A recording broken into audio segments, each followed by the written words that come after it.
इस चैनल पे आपका फिर से स्वागत है दोस्तों। आज भारत और नेपाल के बीच जो संबंध आजकल चल रहे हैं वो किस तरीके से आगे बढ़े हैं और रिश्ते किस तरीके से बदले हैं, इसको समझने की कोशिश करेंगे। और हम डिस्कशन जो करेंगे वो 2002 के राज परिवार हत्याकांड से शुरू करते हैं। तो दोस्तों, 2002 में राज परिवार, शाही राज परिवार जो नेपाल की थी, वो उसमें एक हत्याकांड हुआ था जिसमें कई राजा सहित कई लोग उसमें मारे गए थे। और उसमें उनके अपने ही भाई और भतीजे का उसमें हाथ था। और वहाँ के बाद से नेपाल में क्या होता है कि एक राजशाही परिवार के प्रति लोगों में जो पहले श्रद्धा थी उस श्रद्धा में कमी आती है। अब उसके कमी का नतीजा यह होता है कि भारत और राजशाही परिवार के पहले जिस तरीके के संबंध थे वो भी उतने मधुर नहीं रहते हैं। साथ में वहाँ की जनता जो है वह उसके मन में एक भावना पनपती है कि भारतीय शासकों का और भारतीय शासन का जो संबंध राज परिवार को बचाने में ज़्यादा रहा है। तो वैसी स्थिति में जो भी लोकतंत्र समर्थक लोग थे नेपाल में, उनके मन में भारत के प्रति एक विद्वेष की भावना उभरती है। साथ में एक और क्या बात होती है कि भारतीय कम्युनिस्टों का नेपाल में एक प्रभाव होता है और वहाँ के राजतंत्र को खत्म करने के लिए एक अप्रत्यक्ष तरीके से उन्होंने सहयोग करना शुरू किया। उसके लिए क्या किया, हमारे देश के कम्युनिस्ट और एमसीसी अर्थात मार्क्सवादी से जुड़े हुए नक्सली नेताओं ने तो वहाँ के लोगों को ट्रेनिंग देना शुरू किया और विद्रोह का तरीका बतलाया। तो वो विद्रोह वहाँ पे एक कैडर तैयार किया कम्युनिस्ट लोगों का, और वो कैडर जो था वो राजतंत्र विरोधी था। उसका नतीजा क्या हुआ कि अंततः राजशाही वहाँ खत्म हो गई। लेकिन इस जो कम्युनिज्म हमारे कम्युनिस्ट लीडरों के द्वारा जो नेपाल में ट्रेनिंग और इस तरीके की एक कैडर बेस एक तैयार किया गया, तो उसका दो तरीके से प्रभाव हुआ। एक वर्ग तो वो था जो कि यहाँ के कम्युनिस्टों से नाराज था या भारत को उसके लिए दोषी समझता था कि कम्युनिस्ट की धारा यहाँ पे लाई नेपाल में। और दूसरा एक राजतंत्र के साथ हमारा जो संबंध था तो उसकी वजह से भी एक विद्वेष की भावना थी। तो ये दो बातें हुई। अब जो है सो इस परिप्रेक्ष्य में हम देखते हैं तो जब कम्युनिज्म का वहाँ पे प्रभाव होता है तो चीन को भी अपना प्रभाव बनाना आसान हो गया और चीन वो प्रभाव बनाना शुरू किया नेपाल में। शुरू में तो कम ही, धीरे धीरे, परंतु वो प्रभाव बढ़ना शुरू हो गया था। अब करीब 2005-2006 के बाद से वो प्रभाव नेपाल में बनना शुरू हो गया था। अब हम आते हैं दूसरी बात पे कि नेपाल में राजतंत्र समाप्त हो जाता है, वहाँ पर लोकतंत्र की स्थापना होती है, कम्युनिस्ट भी शासन में आ जाते हैं। नेपाल के लिए संविधान बनाने की बात होती है, संविधान बनाई भी जाती है। पहली बार में वह संविधान लोगों के द्वारा पूरी तरीके से मान्य नहीं होता है, तो उस संविधान को अस्वीकृत कर दिया जाता है, फिर से संविधान बनाए जाते हैं। तो इस क्रम में 2014-15 में नेपाल में एक संविधान बनाया जाता है। उस संविधान में कुछ कमियां थी। ऐसे तो उस संविधान में एक भारत के मॉडल को ही वहाँ पे अपनाया गया था। जैसे नेपाल भी एक गणराज्य होगा, संसदीय प्रणाली होगी, स्वतंत्र न्यायपालिका, त्रिस्तरीय शासन, तो इस तरीके की सारी चीज़ें लगभग नेपाल ने हमारे संविधान से ग्रहण की। साथ में वहाँ पे के संविधान में एक धर्मनिरपेक्षता को लाया गया, अर्थात नेपाल जो पहले एकमात्र हिंदू राष्ट्र था उसे धर्मनिरपेक्ष राष्ट्र बना दिया गया। तो इसका नतीजा क्या हुआ? इसके दो नतीजे हुए। जो हिंदू राष्ट्र से समाप्त करके धर्मनिरपेक्ष राज्य बना दिया गया नेपाल को, तो उस समय की भारत में जो शासन करने वाली सरकार थी वह दक्षिणपंथी विचारों से वाली सरकार थी, अर्थात वर्तमान जो सरकार है। तो इसने जो है सो एक अपने वहाँ पे दूत भेजे थे संविधान निर्माण की प्रक्रिया में कि आप नेपाल को एक धर्मनिरपेक्ष राज्य न बनाएं, बल्कि उसे हिंदू राज्य ही रहने दें। तो इसे वहाँ के संविधान सभा ने अस्वीकार कर दिया। तो इस घटना के बाद भारत के प्रति वहाँ पे एक और भी भावना पनपती है। साथ में भारत में भी ये भावना पनपती है, खास करके भारतीय शासन तंत्र के बीच में, कि एक वहाँ के शासन से विद्वेष सी भावना उत्पन्न होती है। अब साथ में उसी संविधान में और भी क्या कमी थी? तो नागरिकता से संबंधित जो प्रावधान थे और जन प्रतिनिधित्व से संबंधित जो प्रावधान थे, ये दो प्रावधान बड़े ही क्या कहा जाए उसको कि मतलब वो सही नहीं थे। वो न्याय की दृष्टि से अगर देखें तो वो सही नहीं थे, भेदभावपूर्ण थे। नागरिकता में क्या प्रावधान थे कि वहाँ पे जो भी लोग रह रहे हैं, तो दो तरीके की नागरिकता का प्रावधान किया। एक तो वंश परंपरा के अनुसार से वंश के आधार पर जो नागरिकता दी जाती है, दूसरा जो किया गया था वह था देशीकरण के आधार पे। अब वहाँ पे नेपाल की जो ऐतिहासिक स्थिति थी कि मधेसी काफ़ी संख्या में नेपाल में रहते थे और वो अभी भी हैं, प्रभावकारी स्थिति में, वे बड़े प्रभावशाली हैं। और ये मधेसी कौन है? तो ये भारतीय मूल के लोग हैं जो वहाँ पे जाके बसे हुए हैं।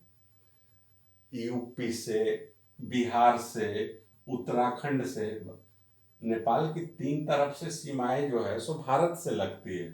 तो यहाँ के लोग, यहाँ के लोग, यहाँ के लोग वेस्ट बंगाल से और सिक्किम से जाके जो वहाँ पे बसे हैं, तो उन्हें ही मधेसी कहा जाता है। वो देश के दक्षिणी हिस्से में रहते हैं जिसे तराई का हिस्सा कहा जाता है, और वो काफ़ी प्रभावशाली स्थिति में, उनकी जनसंख्या 30% है और पूरे नेपाल की इकोनॉमी को लगभग वो कंट्रोल करते हैं। 50 से 60% नेपाल की जो आर्थिक गतिविधियां हैं उन पे उनका नियंत्रण है। नेपाल के कुल 76 जिले हैं, उसमें से 22 जिलों में मधेसी रहते हैं और 8 जिलों में पूरी तरीके से मधेसी बहुसंख्यक हैं, मतलब अधिक संख्या में हैं मधेसी। लेकिन नागरिकता का जो प्रावधान किया जाता है उसमें यह किया जाता है कि जिन लोगों के शादी विवाह अगर बाहर हो करते हैं या किसी विदेशी से करते हैं, तो वैसे लोगों को वंश वाली नागरिकता नहीं दी जाएगी। अब मधेसियों की जो शादी ब्याह होती है वो भारत में होती है। ज़्यादातर मधेसियों की शादी, यह बहुत आम सी बात है, हर परिवार में लगभग ये है कि उनकी शादी यूपी बिहार के लोग हैं वहाँ पे और यहाँ बिहार यूपी में शादी होती है। तो वैसे लोगों की मूल नागरिकता नहीं मिलती और उनके संबंध में प्रावधान क्या है? तो नौकरी से संबंधित या जनप्रतिनिधित्व से संबंधित ऐसे प्रावधानों में उनके लिए बहुत तरीके की रोक है।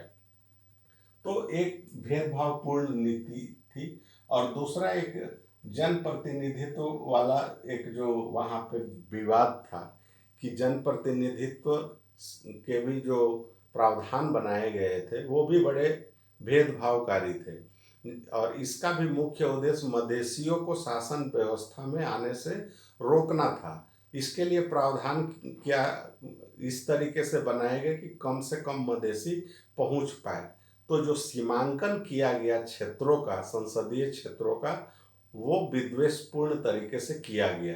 अब वहाँ पे जैसे उदाहरण के लिए ले सकते हैं कि जो मधेसी जो जनसंख्या रहती है वहाँ पे 60 से 70 हजार के या कहीं कहीं 1 लाख तक की जनसंख्या पर एक सांसद चुने जाते हैं। और जबकि अन्य क्षेत्रों की स्थिति है कि 4 से 5 हजार जनसंख्या पर या अधिकतम 7 हजार जनसंख्या पे एक जनप्रतिनिधि चुने जाते हैं। तो इसका नतीजा क्या हुआ कि दूसरे क्षेत्रों से जो हैं वो ज़्यादा जनप्रतिनिधि पहुंचेंगे वहाँ की संसद में, और मधेशियों को एक तरीके से रोक दिया गया। तो ये काफ़ी भेदभावपूर्ण नीति यहाँ पे अपनाई गई। और इसके अतिरिक्त संविधान संशोधन का जो वहाँ पे प्रावधान है उसमें भी है कि 2/3 वाला मामला है कि 2/3 अगर संविधान संशोधन के पक्ष में वोटिंग करेंगे तभी जाके किसी तरीके का संविधान संशोधन किया जा सकता है। तो ये सब जो प्रावधान किए गए तो मधेशियों के पक्ष में उसको फिर से लाना या करना किसी संविधान संशोधन के द्वारा भी लगभग असंभव कर दिया गया।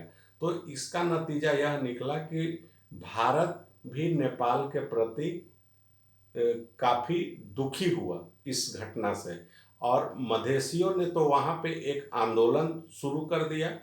और आंदोलन शुरू किया तो उसका स्वरूप बहुत व्यापक हो गया, और एक आर्थिक नाकेबंदी से सी लग गई। भारत से जो चीज़ें जाती थी, जो सप्लाई होती थी, वो रोक दिया गया। तो नेपाली लोगों के बीच में सामानों की कमी होने लगी। आंदोलन इतना बड़ा और स्वरूप ले चुका था कि भारत अपने सामानों को अपने गाड़ियों से भेजना नेपाल के अंदर उचित नहीं समझा, उससे नुकसान की संभावना थी। तो सभी गाड़ियां जाके भारत नेपाल बॉर्डर पे रुकी हुई थी, परंतु नेपाली शासक ने इसे फैलाया कि भारतीय शासन तंत्र ने एक आर्थिक नाकेबंदी लगा दी है। तो इससे और वहाँ पे कई भारत विरोधी तत्व काम कर रहे थे, खास करके जो वामपंथी विचारधारा वाले लोग थे, और वैसे लोगों ने भारत विरोधी भावनाएं और भी ज़्यादा बढ़ाई, एक राष्ट्रवाद की भावना को बढ़ाया। तो उसके प्रति वहाँ के लोगों में भारत के प्रति एक विद्वेष की भावना बहुत तीव्र हो गई। अब उसी क्योंकि नेपाल पूरी तरीके से भारत पर निर्भर है, वो एक लैंड लॉक्ड कंट्री है, अर्थात स्थल अवरुद्ध है, उसकी पहुंच समुद्र तक नहीं है, भारत के रास्ते ही सारा कुछ होना है। सब सामान जैसे डीजल, पेट्रोल या अन्य ईंधन हुए, खाद्य सामग्री, सारी चीज़ों के लिए भारत पे लगभग वो निर्भर है। तो यहाँ के बाद से वहाँ नेपाल में भारत विरोधी भावनाएं काफ़ी तेज़ी से बढ़ी। ये 2015 की घटना थी, और इसका सत्ता के लोगों ने या शासन प्रशासन से जुड़े लोगों ने अपने स्वार्थ में और भी ज़्यादा बढ़ाया। एक राष्ट्रवाद के रूप में, नेपाली राष्ट्रवाद के रूप में इसे प्रचारित किया गया, और भारत विरोधी भावनाएं भड़काई गई। और साथ में नेपाली शासन ने यह निश्चय किया कि भारत का एक विकल्प ढूंढना चाहिए। अब चीन इस मौके की फिराक में था, और वह इस मौके को दोनों हाथों से लूट लिया। नेपाल के साथ में कई समझौते किए, संधियां हुई, अपने 4 एयरपोर्ट उत्तरी रास्तों से, अर्थात नेपाल के इधर से रास्ता खोलने के लिए अपने 4 एयरपोर्ट का इस्तेमाल करने की एक संधि हुई। रेलवे लाइन बिछाने की संधि हुई। तिब्बत में उसकी सीमा से 35 किलोमीटर की दूरी तक तिब्बत में रेल लाइन आई हुई है, इसको काठमांडू तक फैलाने की बात हुई रेल लाइन को। साथ ही पेट्रोलियम पदार्थों की आपूर्ति की संधि हुई। तो बहुत सारी संधियां हुई, और नेपाल में बृहद पैमाने पे चीनी पूंजी का निवेश हुआ। अब यहाँ से जो है सो स्थिति बदलने लगी भारत के प्रति। शासन तंत्र वहाँ पे जो शासन में आ रहे थे, ज़्यादातर कम्युनिस्ट के प्रभाव वाली शासन व्यवस्था आ रही थी और उनका झुकाव चीन की ओर ज़्यादा था। चीन ने भी हमारे विरोध में इस्तेमाल करना शुरू किया नेपाल को अपने हित के लिए। तो ये सब चीज़ें वहाँ के बाद से शुरू हुई। आर्थिक नाकेबंदी का प्रभाव देख लिया, चीन का प्रभाव देख लिया। अब आते हैं नेपाल की आंतरिक राजनीति पर।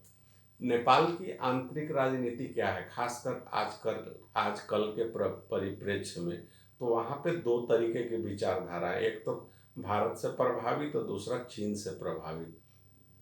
तो अभी का वहाँ पे जो सत्ता संच है वो चीन प्रभावित लोगों का है, अर्थात कम्युनिस्ट शासन है वहाँ पे और वो भारत विरोधी भावनाएं रखता है और भारत विरोध के नाम पे ही वो शासन कर रहे हैं। और अभी वहाँ पे मिली जुली सरकार है, तो अपने को ज़्यादा उग्र राष्ट्रवादी दिखलाने के लिए, ज़्यादा बड़ा देश प्रेमी दिखलाने के लिए लोगों में एक उग्र राष्ट्रवाद की भावना को प्रेरित कर रहे हैं। तो इसका नतीजा क्या है, जैसे भारत बातचीत के माध्यम से अगर कुछ चीज़ सुलझाना चाहता है, बात करना चाहता है, तो नेपाल वार्ता की टेबल पे नहीं आना चाहता, क्योंकि वैसे कोई मुद्दे हैं ही नहीं। जैसे काला पानी का जो एक मुद्दा खड़ा किया गया, ये मुद्दा कुछ है ही नहीं, क्योंकि ऑलरेडी इसके संबंध में समझौता है। तो ये जान क्यों, और बात करने के लिए तो कुछ है नहीं। तो एक अनावश्यक आक्रामकता दिखलाई जाती है कि खुद को एक ज़्यादा लड़ने वाले योद्धा के रूप में अपने को स्थापित करना है।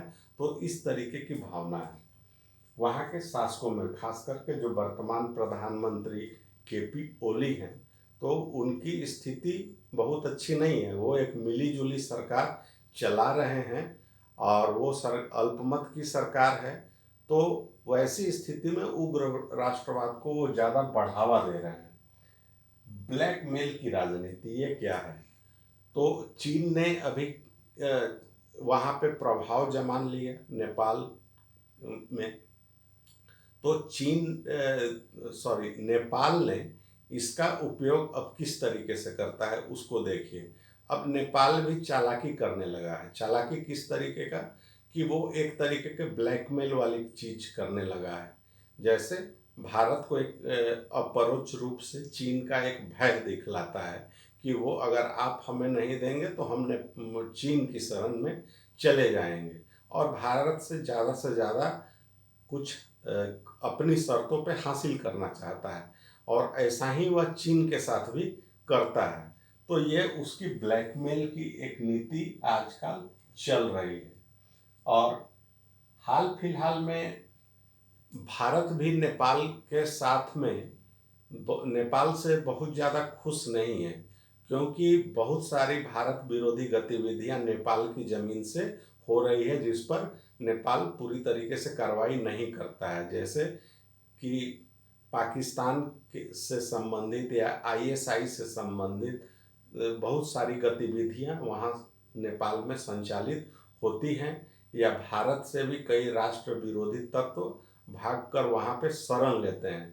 तो इससे भारत भी नेपाल से नाराज है, और बहुत सारे जो पहले के शर्तें हैं जिसके अनुसार से एक सब्सिडी की तरह उन्हें दिया जाता है, कम लागत पे उन्हें वस्तुएं उपलब्ध करवाई जाती हैं, तो उसकी आपूर्ति में भारत अब थोड़ा सोच विचार करने लगा है।